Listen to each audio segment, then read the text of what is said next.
Տիկին Ալեքսանյան իշխանությունները շարունակում են եկեղեցու դեմ արշավը ձեր կարծիքով հաջողում են այս իմաստով, թե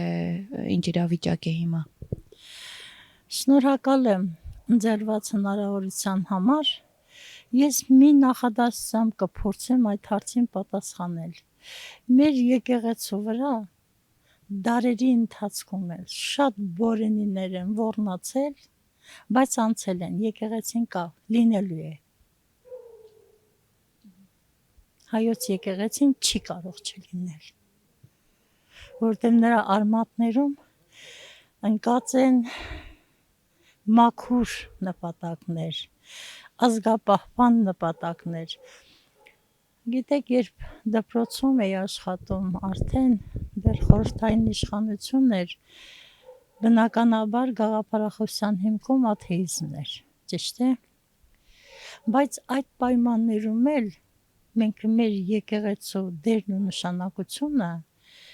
փորձել ենք մտցնել սերնդի գիտակցության մեջ, որովհետև Տիգրան Մեծի բանակները մենք վաղուց չունենք, բայց հայոց եկեղեցին պետականության այդ ժխտման, ավելի ճիշտ չունենալու ժամանակաշրջանում էլ հայոց եկեղեցին իր վրա է վերցրել պետականության բոլոր գործառույթները։ Նախ եւ առաջ դպրոցը, ուսուցումը, կրթությունը, մշակույթը եւ պահպանել է ժողովրդի քանակն անգամ եկեղեցին է պահել, որովհետեւ մկրտելով դարձրել է եկեղեցու անդամ։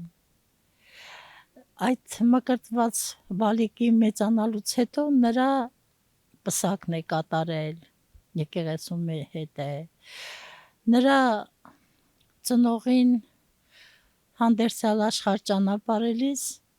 կատարել է այդ գործառույթը։ Այսինքն եկեղեցին ներծծվել է մեր կենսական ունակությունների մեջ։ Առանց եկեղեցու մենք այսօր չենք կարող ապրել։ Այսօր էլ կարծում եք հենց այնպես են այսպես հարձակվել լայն ճակատով հայոց եկեղեցու վրա։ Այստեղ գիտեք ինչ, չկա անձի հարց, ասենք կաթողիկոսը ով է, ով չէ։ Ես երկու անգամ եղել եմ Վարագավանքում, որտեղ Մկրտիչ Խրիմյանը, մեր երջանկահիշատակ կաթողիկոսը, ժառանգավորած դպրոցներ հիմնել 1856 թվականին։ Այդ եկեղեցու գմբեթի տակ մի խաչքար կար, կարծեք գրանիտի վրա պարզապես ասեղով էին գործել, եւ դա դարերով մնացել էր թրիքի տակ։ Դա հանել է լույս աշխարհ է բերել երջանկահիշատակ Աշչյանը, Սրբազանը, Աշչյանը։ Այս Խրիմյան հայրիկը, որը ժառանգավորած դպրոց էր հիմնադրել, գիտեք, որ ուներ դուստր։ Ուներ։ Ինքը այդ դուստրը ուներ մինչև կաթողիկոս դառնալը, մինչև հոգևորականությանը նվիրվելը, հոգևոր կյանքով ապրելը։ Ինչ աներ, այդ դստերը սպանեին, որ կաթողիկոսը երեխա չունենա։ Այսպիսի գազանաբարով մտածելակերպ, որ այսօր է, ես չեմ պատկերացնում։ Գրիգոր Սավորիչը ուներ թոռներ, ծոռներ, նրա թոռը Գրիգորիսը, որը հուղարկավորված է Ամարասի վանքում։ Ես 2 անգամ եղել եմ այդ Շիրիմի մոտ, այդ վանքի ներքևում, նկուղում։ Այդպես է եղել, կյանքի պայմաններն են այդպես թելադրել։ Ես անձամբ որպես քաղաքացի դեմ եմ կուսակրոնությանը, բացարձակ դեմ եմ, ես չեմ ընդունում այդ կուսակրոնության երդումը, զավակ չունենալը, իբր թե որ եկեղեցու հարստությունները չժառանգեն նրանց թոռները։ Դա դատարկաբանություն է։ Գիտեք ինչ,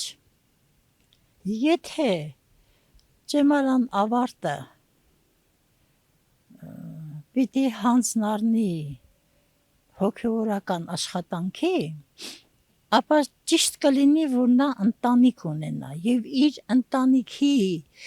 տեսքով ապացուցի, որ ինքը իրավունք ունի ուրիշներով զբաղվելու, դասյարակելու։ Գիտեք, ճեմարան ավարտածները բոլորը չեմ կարող ասել, որ մեջները հանկարծ անգրագետ կա։ Անհնարին է ճեմարան ավարտել առանց գրագիտության։ Եվ ինչու պիտի գրագետ մարդկանց գենը արգելակվի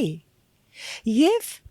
ինչպես մեր պարոն Ղազարյանը կասեր, ախորյանցի անոնները շատանան։ Ազգի մենակ քանակը չի, որ մեզ պետք է։ Մեզ պետք է նաև ազգի որակը։ Այսօր մենք սարսափելի ցածրորակ քաղաքացիներ ունենք։ Թող մեծամտություն չհամարվի, ես ներողություն եմ խնդրում, բայց այն բանը, որ այսօր հայը կարող է թքած ունենալ լեզվի վրա։ Ինչ լեզվով են խոսում։ Այսօր մենք ուսուցիչներ ունենք, որոնք խոսում են տենամով։ Արագի մեջ վազի ասա, խոսայով, խոսացածով, էլ չգիտեմ ինչ ասել, ես ամեր ողբերգությունն է, այ եկեղեցին, երբ որ պետականության, բացակայության ժամանակ կանգնած էր կրթության գլխին, այսպիսի լեզվով ոչ ավետարաններ են գրվել, ոչ էլ Աստվածաշունչը անտեղի է համարվել թագուհի թարգմանչած, որովհետև մեր ազգային բացարձակ արժեք համարվող լեզուն եկեղեցին պահել, պահպանել է, գուրգուրել է, ջերմ ձեռքերով տաքացրել է, եւ այդ լեզուն ծաղկել է, հենց այնպես չի, որ Լորդ Բայրոնը ասել է, հայերենը Աստծո հետ հաղորդակցվելու լեզուն է, հենց այնպես չէ։ Մենք այս հարցում, գոնե լեզվի հարցում, մեր մշակույթի հարցում մեծապես շնորհակալ ենք եւ պարտական ենք հայոց եկեղեցուն, այնպես որ բոլոր ոռնացող որենիները կանցնեն կգնան, եկեղեցին մնալու է։ Բանտերում շարունակում են տասնյակ քաղաքական բանտարկյալներ մնալ, ինչքան կարող են բանտերը լեցնել քաղաքական բանտարկյալներով ըստ ձեզ։ Ես այդ հարցին շատ եմ անդրադարձել ուրիշ եթերներում եւ ժողովրդին եմ կոչանում ու մեղադրում, ինչ ճիշտն է ճիշտը։ Ես օրինակ համամիտ չեմ այն բոլոր քաղաքական վերլուծաբանների, քաղաքական գործիչների, մտավորականության հատուկենտ այդ երևացող մարդկանց հետ, թե մեր ժողովուրդը լավն է, մեր ժողովուրդը մեղք չունի, բա ով ունի, ով էր 18 թվականին պարում մայթերի վրա, ասեմ թե Սերժ Սարգսյանը վատն էր, ես էլ գոչ էի, բայց ում եք բերում նրան փոխարինելու, կիսագրագետ ապուշ, կատարյալ ապուշ, ես 1000 անգամ ասել եմ եթերում, էլի կասեմ, կախաղանտանեն, էլի կասեմ, որովհետև այդ քանակն էր, որ փոխվեց այսքան դառը լեղի, որակի, այդպես չէր կարելի, իմ մտերիմ ընկեր ինձ համար որդի ծառայող կարելի ասել, Վաղեն Չախալյանը, հիմա ոչ միայն բանտում է արդեն 6-րդ ամիսը, այլև պատժախցում, ինչի համար, որ հայրենիք է սիրում, որ ազգային արժեք է պահում պահպանում, ես ինքս 8 տարի առաջ եմ զինվորագրվել կամ հասարակական նախաձեռնությանը ազգային արժեքների պահպանության ընդ որում, այդ նախաձեռնությանը եւ մենք սկսել ենք Ստամբուլյան կոնվենցիայի դեմ ստորագրահավաք անելով։ Վահագնի մեղքը ո՞րն է, որ այսօր ինքը համալրել է այդ շարքերը։ Լավ, ինչքան պիտի ձերբակալեն։ Բոլորս չեն կարող ձերբակալել։ Ինձ հաճախ հարցնում են, դու չես վախենում, օրինակ, որ այդքան եթերում Ազատ Նիկոլին ասում ես թուրքի լամուկ, չգիտեմ ես, ասում եմ, չէ, չեմ վախենում, հենց ստեմ կվախենամ։ Ես չեմ ստում։ Այդ դրա համար էլ չեմ վախենում։ Ես կարող եմ զոհվել։ Ոչ մեկից լավ չեմ։ Ես իմ 5 աշակերտներից լավ չեմ, որ հիմա նրանք մեր մայր հողում են։ 7-8 ամիս փնտրելուց հետո են գտնվել։ Բայց որպես 21-րդ դարի քաղաքացի ես գտնում եմ, որ ոչ մեկը իրավունք չունի տանը հանգիստ ներողություն եմ խնդրում վեր ընկնել եւ չմասնակցել այս հակաթուրքական պայքարին, որովհետեւ մեր ժողովուրդը, չգիտեմ, ինչ նիրի մեջ է գտնվում, նիրվանայի մեջ է գտնվում։ Երբ ես Վանում էի, 2 անգամ եղել եմ այդ Արգիշտի դարպասի մոտ կանգնած, հետո Պարիսպների վրա բարձրանալով նայում էի, փնտրում էի այգեստանը, չկա այգեստան, Վանի այգեստանը չկա, վերածված է համատարած անապատի, չկա, որովհետև վանեցիները, որոնք հայտնի էին իրենց ոսկեսիրությամբ, այդ ոսկու կարասները պահում էին զանազան տեղերում, ծառերի բների մոտ, մարակներում, գոմերում եւ այլն, եւ նրանք նույնիսկ 10 ոսկի չտվեցին ազատամարտիկներին, ֆիդայիներին, որպեսզի նրանք զենք զինամթեր գնեին բերեին։ Տալիս է թուրքին փաշային ընտանիքի սերկ չտած։ Թուրքը խո հիմար չէ ձեզ նման։ Թուրքը վերցրեց ոսկին, գլուխները մնացին անհայտ փոսերում եւ մերումանուկ կտրեցին, որպեսի ոչ մի ժառանգ երբևէ թեկուս 100 տարի անց որևէ միջազգային դատարանում ի հայտ չգա, ես չպահանջի իր պապենական գույքը։ Ախր չի կարելի այսպես։ Ես այսօր քանի անգամ այսօր էլ եմ ասում, մեր բոլոր հայ մեծահարուստները բոլորը իրար հետ միս Իվանիշվիլու կտրած եղունգը չարժեցան։ Տեսակ ինչ արեց։ Արդեն 20 տարի էր Վրաստանը վերջանում էր, բայց ինքը փրկեց իր ազգը։ Այսօր պահեք այդ ոսկիները, թուրքերն էս լավ են ծախսում։ Հայի մի լավ ասացված կա, չուտողի մալը ուտողին հալալ է։ Լավ հայ ասք դու պիտի աշխատես, դարսես, ամբարես, որ հետո մնա թուրքին։ Ախր եւ հետո այն սին պատրանքները, թե թուրքի հետ հնարավոր է ապրել, դա ուղղակի դատարկություն է, չկարելի։ Թուրքը մի բանում է շատ հմոտ, յաթաղան բանացնել ես։ Այդ մի բանում շատ հմուտ է թուրքը, որովհետև դա էլ նրա ազգային մշակույթն է, որովհետև ես իմ պիեսներից մեկում այսպիսի տողեր ունեմ, որ նարեկ չունեին, կարդալ չգիտեին, մեստեր են դարձել։ Ես Իմիջայլոս Նարեկի գյուղում եմ եղել, Արշիլ Գորգու ծննդավայրում իր հորինական տան մեջ եմ մտել, ու սիրտս ամեն անգամ գիտեք ինչ է եղել։ Մի խոսքով, այսօր այս բանտերը լցված են ազգային սերուցքով։ Ես կասեի, որ մեր ազգային սերուցքը այսօր բանտերում է։ Նրանց մասինով պիտի մտածի, եթե ոչ մենք։ Մենք, որ թերևս թվացյալ ազատության մեջ ենք։ Այնտեղ մարդիկ կան, օրինակ Սրբազանը, Բագրատ Սրբազանը, այնպիսի ոգեղեն ելույթ ունեցավ դատարանում, որ ես ցնցված էի։ Բայց այն մի նախադասությունը, որ ասաց, ես տուն էլ չունեմ, որ տնային կալանք տան, դե բանտում հարմարվել եմ։ Սա գիտեք, երևի ծայրահեղ ծանր մեղադրանք էր։ Բոլորիս համար, ոչ միայն դատավորի, դատախազի, չգիտեմ մյուսների, այլ բոլորիս համար էր։ Եվ հետո նախ այսօր պիտի որ կարծեմ վիրահատեն Միքայել Սրբազանին, ցանկանանք որ նա Աստծո զորությամբ առողջանա, որովհետև ինքը մարտական է։ Եթե Բագրատ Սրբազանը երբ որ խոսում է,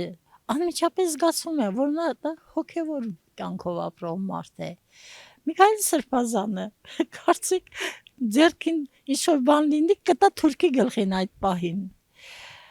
Այ ուզում եմ, որ մեր այն ամոթ նրանց, այդ 8, 7, 8, թե 10 հոգևորական կոչվողները դարձի գան։ Բայց գիտեք ինչպես եմ ուզում, ես մի անգամ գնդևանքում էի, ամառեր, բարք արևը, շիկացած գետինը, մի մարդ կար բոբիկ ոտքերով եւ հագին քուրձ էր, հարցրի ով է այս մարդը, ասացին, որ ինչ-որ հարսանիքում կռիվ է եղել, իր շպրտաց շիշը կպել է մեկի գլխին, մահացել է, դատել են, ակամա սպանություն գործելու համար, հիմա որ դուրս է եկել բանտից, ինքը ամեն ամիս մի եկեղեցի է գնում եւ այդ ապաշխարում է մի խոսքով, էլի։ Այս սրբազանները պիտի լավ իմանան, որ Գեղարդավանքի են վերևի հատվածներում եւ Սարի լանջին կան ապաշխարանոցներ, իրենք պիտի գնան կանգնեն այդտեղ, պպզած պիտի լինեն, որովհետև հասակը չի ների, որ կանգնեն, ծնգների վրա պիտի գնեն, պիտի ապաշխարեն, որ արժանանան հայոց եկեղեցու ներողամտությանը, ինչու մինչև հիմա կաթողիկոսը նրանց կարգալույթ չի անում, մի պարզ պատճառով, որսի դարձի գան, որովհետև եկեղեցին դա բանտ չի, եկեղեցին դա դատարան չի, եկեղեցին տրիբունալ չի, որ վերցնի ու վերջ։ Եկեղեցին միշտ աշխատում է, որ իր զավակը իր կողքին մնա, թեկուզ անառակ զավակ, բայց հետ վերադառնա զղջա։ Իսկ չնայած ես սրանցից զղջում այդքան էլ չեմ սպասում, որովհետև կճոյան անաստվածը, որը այդքան օֆշորներում, էլ չգիտեմ որտեղներում, հետո են Աշոտանունով մեկը կար իր հետ, նա ամբողջը վերցրեց իր վրա դատվեց, գնաց բանտ, նրա համար միևնույն էր, տանը թե բանտում, Պեճոյանը մնաց վեղարի տակ, չպիտի մնար, չէ որ օծը տաքացնողին է խայթում, ես այս հարցում կաթողիկոսին մեղադեր Աստված մեղադրում եմ, որովհետև ինքը շուտ պիտի կճոյան նմաններին եկեղեցու պարզապես վռնդել, եկեղեցին ամեն աղբի տեղ չի, իսկ բանտերում հիմա մեր ազգի ծաղիկն է, սերուցքն է, որոնց համար մենք պարտավոր ենք ուղղակի պայքարել։ Փաշինյանը կառավարության նիստի ժամանակ ասաց, որ թոշակառուներին 10,000 դրամ տան, որ նրանք ինչ անեն, այսինքն ավելացնեն, որ ինչ անեն։ Ինչի վրա պիտի ծախսեն։ Ինչի վրա պիտի ծախսեն դուք որպես թոշակառու գոհ կառավարության աշխատանքից։ Ես կուզենայի այս կառավարության գլխին մի մեծ քար ընկներ, բոլորը տեղում մնային, մեր ազգը ազատվեր, որտեղ սա մեր կառավարությունը չի, սա մեր ազգայինը չի, սա զավթված կառավարություն է, խամաճիկ կառավարություն է, սա թուրքերի ծրագիրն է։ Եվ հետո ես ճիշտն ասած Նիկոլին ազգանով երբեք չեմ դիմում, որտեղ նա արժանի չէ նման հարգանքի, Նիկոլը ինչ է, որ իր ղեկավարած կառավարությունը ինչ լինի, նա թոշակառուների գլխին քիչ է անում, քանի օր է այս հարցը արծարծվում է, չէ եթերում, քանի թոշակառու է բողոքել, ոնց հետևում եմ այդ համացանցին, մենակ ես եմ բողոքում, ես եմ մի քանի եթերներում ասել, նախ ինքը որ ասաց, թող 65 տարին ինչ է, թող բիզնես դնեն, որպես ցայտուն անգրագետ, որը տնտեսագիտական որևէ գիտելիք չունի, նա չի կարող հասկանալ, որ բիզնես դնելու համար հարկավոր է նախնական կապիտալ, որտեղ ինքը տնտեսագիտական գիտելիքներից մազ անգամ չգիտի։ Այդ որ թոշակառուն ունի հիմնադիր կապիտալ։ Ով ունի։ Մեկը ես թոշակով ապրող մարդ եմ, մի կերպ ծայրին մի կերպ հասցնում եմ։ Ինքը ծաղրում է թոշակառուներին։ Ես արդեն լսել եմ նաև, որ ուզում է ընդհանրապես թոշակը վերացնել։ Ասում է, երեխեք ունեն, թող իրենց երեխեքը պահեն։ Ով էլ երեխա չունի, պետությունը կպահի։ Այսինքն ուզում է հանրապետությունը վերածել համատարած ծերանոցի։ Սրան Աստծո դատաստան պիտի հասնի։ Ես քիչ կհամարեմ մարդկային դատարանի դատելը։ Ես այդ քպականներին 1000 անգամ ասել եմ, ձեզ մի քիչ այնպես պահեք, որ հետո վերջում մարդկային դատարաններում դատվեք, ոչ թե փողոցների անկյուններում շանսատական են ձեզ նմաններին։ Ինքը ծաղրում է։ Մեր ազգը ծաղրում է, որտեղ ինքը հայ չի։ Ես պատերազմից անմիջապես հետո 2-3 օր էր անցել, հրապարակում բարձրախոսով ասել եմ, եթե իրարյան մեջ մի կաթիլ հայի արյուն գտնեն, ես պատրաստ եմ իմ կենսագրությունից, իմ անուն ազգանունից, իմ մանկավարժական վաստակից, ամեն ինչից հրաժարվել ու հայտարարել, որ ես ոչինչ չեմ հասկանում։ Նա հայ չի, նա փնտրված, գտնված թուրք է, որը հանձն է առել երկիրը կործանելու այս հրեշավոր ծրագիրը։ Եվ նրան օժանդակում են տգետները, հիմարները, չեն հասկանում, մինչև հիմա էլ ենքան մարդ կա, մեկ էլ փողոցում, Նիկոլիս բան չասեք, ոյ Նիկոլիս բան չասեք, ոյ գետինը մտնեք, դուք էլ ձեր Նիկոլն էլ, ձեր ղրերի կատուն էլ, իմիջայլոց, Դիկին Լիդան, հեղինակային իրավունքը իրենն է, ասած ղրերի կատու ասել է քիչ է, նա բունկերի շլյուխա է նաև, որովհետև ազգը էս ինչքան ընկավ, որ ալիքի կատարին բարձրացրեց սրանց նմաններին։ Հիմա էլ այդ բանը, որ անում են 500,000-ով և 1 միլիոնով ցուցակագրում են, չէ, պատգամավորության թեկնածու, այ քեզ բան։ Կոռուպցիա չկա, հայտարարում են։ Այսպիսի կոռուպցիա ես քիչ տարիք չունեմ, 76 տարեկան եմ։ Ես այս կյանքի մեջ եմ ապրել։ Ես միշտ եմ եղել ըմբոստ իմիջայլոց։ Նոր չի էլի, որ ըմբոստ եմ։ Բայց այսպիսի կոռուպցիա ես չեմ հիշում։ Չի եղել, չկա։ Ես 1000 անգամ ասել եմ Լևոն Տեր-Պետրոսյանի ժամանակվա, Ռոբերտ Քոչարյանի կառավարման ժամանակվա եւ Սերժ Սարգսյանի կառավարման ժամանակվա այդ բոլոր կոռուպցիոներները եւ թալանչիները, կոռուպցիան ու թալանը այլ բաներ են, սրանք բոլորը հավաքվել են ՔՊ-ի շարքերում եւ դարձել են ՔՊ-ի դիմագիծը, այնպես որ ժողովուրդ խելքդ գլուխդ հավաքիր, ժողովուրդ, քանի ամբողջովին չես վերացել երկրի երեսից, հիշիր, որ դու պարտք ունես սերունդներին։